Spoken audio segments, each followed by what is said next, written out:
Então vamos lá, gente, para mais uma aula de filosofia e a turma do segundo ano. Então abra o livro você na página 141, tá? E vamos iniciar aí a chamada filosofia contemporânea. Como nós terminamos de ver alguns pensadores que são importantes na filosofia moderna, tá? Vamos passar a ver alguns pensadores aí da filosofia contemporânea, principalmente três deles aí, ó. Nós vamos trabalhar o Schopenhauer, o Kierkegaard, o Nietzsche, tá? Depois vamos lá para Russell. É bom ver aqui, tem Rousseau, que é aquele lá do contrato social, e tem Russell, que é um filósofo mais contemporâneo, tá? Iremos trabalhar também aí o pensador, aquele que mais trabalha a questão da linguagem, o Wittgenstein, e vamos fechar esse capítulo da Idade Moderna aí com a Escola de Frankfurt, principalmente aí com Habermas, com Foucault também, que apesar de não ser da Escola de Frankfurt também, mas é um pensador importante. Ou seja, são o Jacques Derrida também, são outros, o Deleuze, são alguns pensadores que nós vamos trabalhar, né? Nós vamos trabalhar e entender um pouquinho aí dessa filosofia contemporânea. A filosofia contemporânea é uma filosofia, aquela filosofia que ela foi produzida muito no século XX, tá? Foi produzida muito no século XX. Então, o que levou, por que nós temos a chamada filosofia contemporânea? Tá? Na página 141, vocês vão ver o seguinte título: Crise da Razão. Aí o que diz aí? Ó? As primeiras fissuras da razão surgiram no ceticismo de Hume, no século XVIII, tornaram-se mais aguda com o criticismo de Kant, que abalou a metafísica. Porém, a partir do século XX, mestres da suspeita como Marx, Nietzsche e Freud introduziram elementos de desconfiança na capacidade humana de conhecer a realidade objetiva e de ter acesso a transparente a si mesmo. Então lá, então o que acontece? Ou seja, o que esses filósofos eles vão basicamente mostrar é que existe muitas coisas para se entender o ser humano, existe muitas coisas para que se possa estudar, muito mais além da razão, tá? O mundo, para ele ganhar sentido, as coisas para ganhar sentido, esses filósofos vão propor novas formas de se dar com determinadas situações. Então vamos lá. E assim, ó, a reação ao racionalismo iluminista, isto é, a crença de que a razão seria capaz de alcançar a verdade e de que a ciência, por meio da tecnologia, nos tornaria mestres e senhores da natureza, manifestava-se também um movimento romântico que irrompera no século XIX. Os românticos valorizavam o ser humano integral, daí a importância das artes. O que acontece? No momento que você coloca, inclusive aqui a gente pode começar a trabalhar para vocês entender,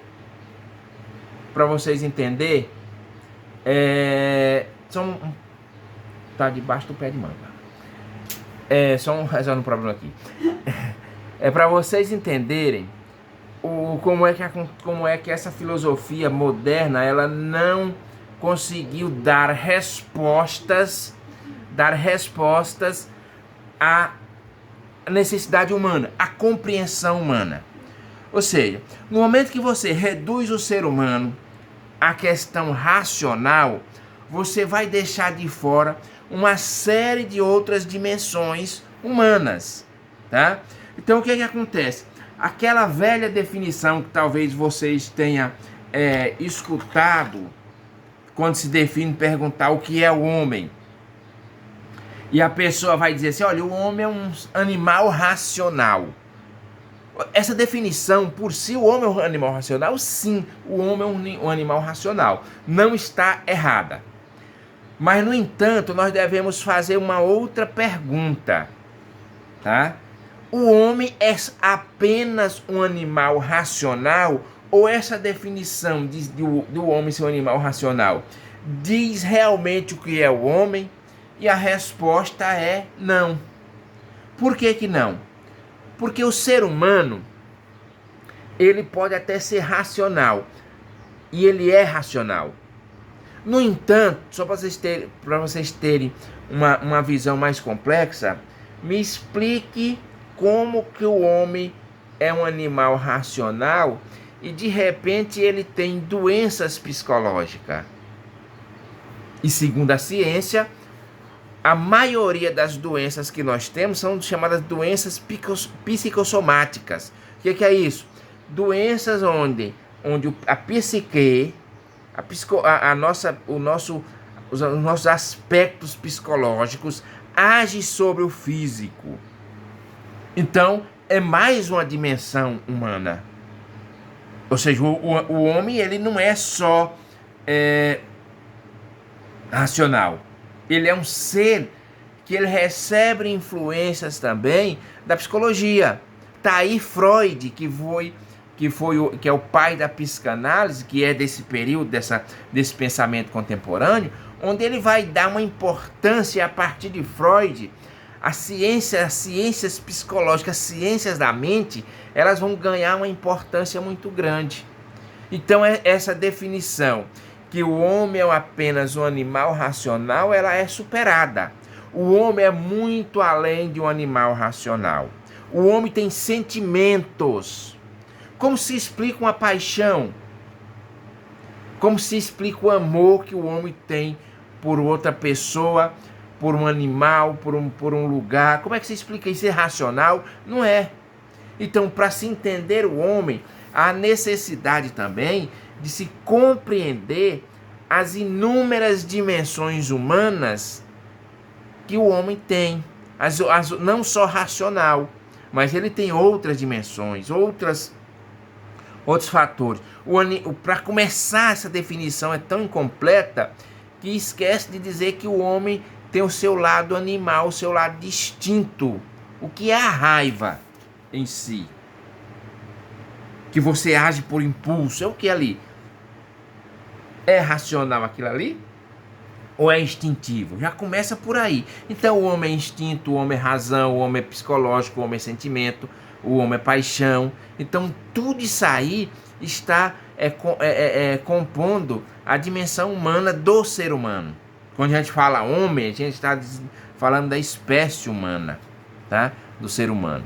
Então a filosofia, quando ela tenta, os filósofos, quando tenta dizer que a razão, que é embasado, principalmente embasava a ciência, ainda embasa a ciência, ela seria capaz de explicar tudo.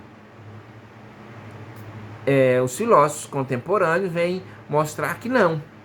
Ainda existe o lado também, apesar de alguns filósofos não olhar muito por esse lado, principalmente os modernos, Nietzsche, Sartre, não olhar muito a questão da dimensão espiritual, ainda é inegável que o ser humano tem esse desejo, essa vontade, essa dimensão espiritual de se abrir ao infinito, de alcançar a infinitude.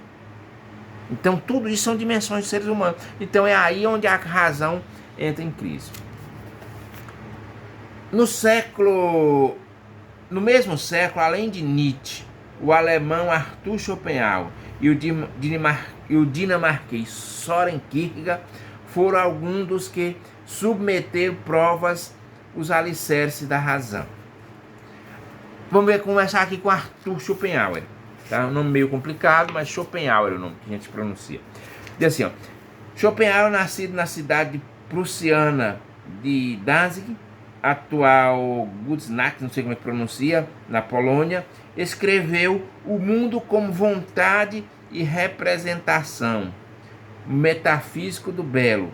O Aforismo como Sabedoria de Vida, entre outras obras, Crítico severo do racionalismo hegeliano, ou seja, de Hegel, Schopenhauer teve o reconhecimento apenas aos 63 anos. Foi reconhecido bastante já, com uma idade bastante avançada, quando sua fama passou a atrair admiradores e até turistas desejosos de ouvi-lo. Então é um pouco da história desse pensador.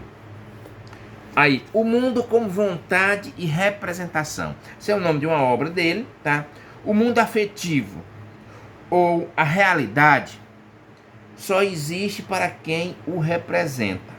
Concorda com Kant ao admitir que entendemos as imagens por meio de formas puras: espaço, tempo e causalidade. Ou seja, essas formas puras que estão na natureza. Tá? São as formas puras, ou seja, que o homem não tem como mudar essas determinadas formas, chamadas formas puras.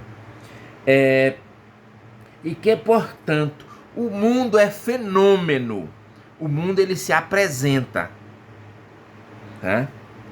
O mundo, ele se apresenta. Vamos lá. Se é fenômeno é porque ele se apresenta. O mundo é fenômeno, o que aparece para nós. O fenômeno, por que o mundo é fenômeno? O que é o mundo? Qual é o mundo de um índio, por exemplo? O mundo de um índio se resume à floresta, às suas terras, à sua terra sagrada. O mundo de alguém que nunca saiu, por exemplo, de Curimatá, é apenas Curimatá. É aquilo que é apresentado para ele. Então, o mundo que ele conhece é fenômeno. Fenômeno é o quê? Fenômeno é algo que nos é apresentado, que aparece. Vamos lá. Continuando. Acrescenta, porém, que conhecer os fenômenos por meio da razão não nos faz encontrar seu sentido. Ou seja, como é que você vai explicar o amor que alguém tem por um lugar através da razão? Como é que você vai explicar que simplesmente uma chuva para o sertanejo é motivo de alegria, de felicidade? Como é que você explica isso racional? Como é que você explica esse sentimento dele de forma racional? Então são algumas questões que Schopenhauer vai colocando e que a gente vai analisando, e realmente a gente vê que a razão, ela não é capaz de explicar tudo.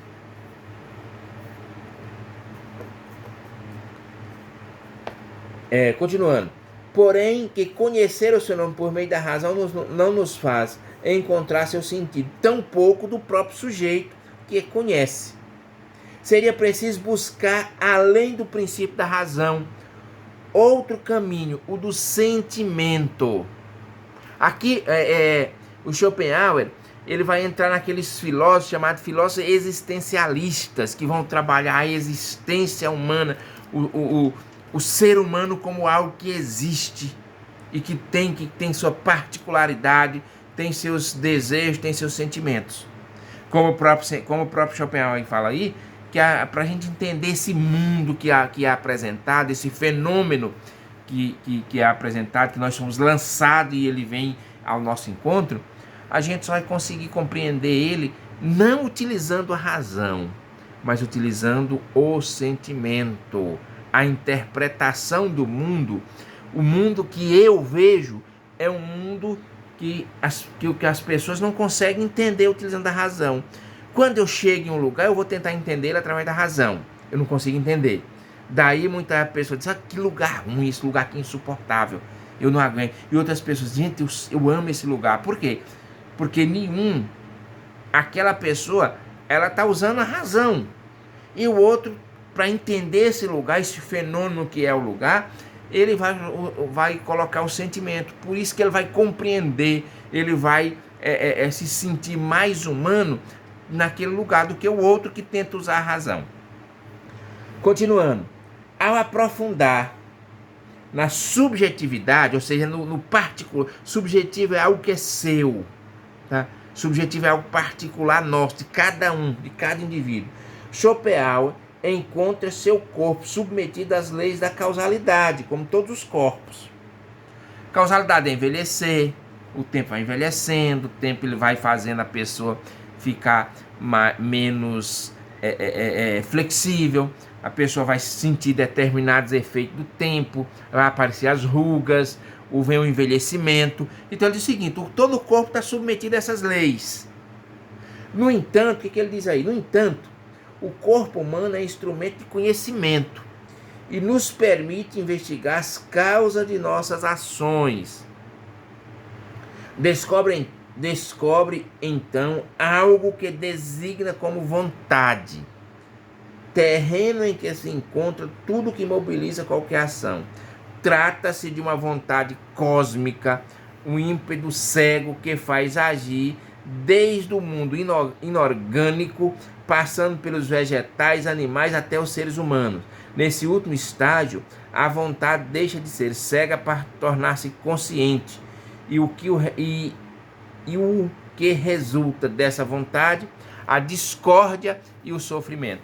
Então, pessoal, Schopenhauer ele é um filósofo que ele vê as coisas, vê o mundo um pouco com pessimismo. Então é nisso, ou seja, com tudo é o seguinte: o que faz a gente ser humano não é a razão, é a vontade. Tá ok, pessoal? Na próxima aula a gente passa uma atividade.